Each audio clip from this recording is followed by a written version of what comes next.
Bienvenue dans la seule fabrique de chewing-gum biologique au monde. Nous sommes à Chetumal, au sud du Mexique. Ici, depuis 2009, une petite équipe travaille le chicle, ou gomme naturelle. On s'est rendu compte que c'était un marché très concurrentiel, mais il n'y avait aucune marque biologique. C'est pour cela qu'on a décidé de faire du biologique. Les chewing-gums conventionnels à base de dérivés de pétrole laissent des traces indésirables, alors que le chicle se fait beaucoup plus discret. Bien sûr, ce chewing-gum est biodégradable. Il se décompose beaucoup plus rapidement qu'un chewing-gum conventionnel. C'est pas du plastique, c'est du naturel. Et si l'ingénieur parle de naturel, c'est que le chicle naît au sens propre dans la jungle. David rend visite aux chicleros, ceux qui en font la récolte. Ici, certains arbres portent leur marque. Ce sont des chicos zapotés. Ça, c'est un arbre Chico Zapote. Il a déjà été utilisé, mais là, il est quasi cicatrisé. Dans cette région, un arbre sur 4 est un chico zapoté. Alfredo recueille leur sève depuis 35 ans. L'arbre n'est pas cultivé de manière industrielle. Les chicleros doivent passer des jours entiers en pleine forêt.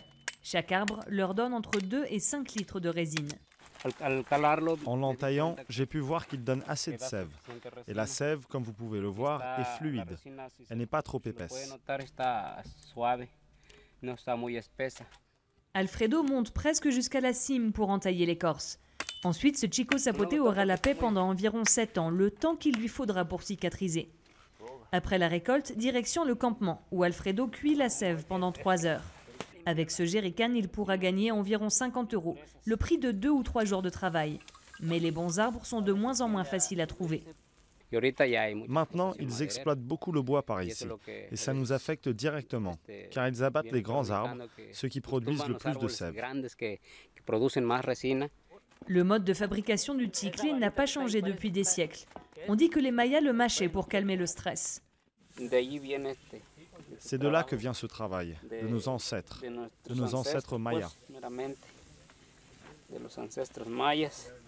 30% de ces blocs iront à la fabrique. Les autres seront exportés vers le Japon ou l'Europe. Le chicle a failli disparaître depuis l'invention du chewing-gum synthétique dans les années 1970. Il n'était plus que 2000 chicleros il y a 20 ans. Aujourd'hui, ils sont 20 000. Le secteur biologique a revitalisé une activité qu'on croyait vouée à l'agonie.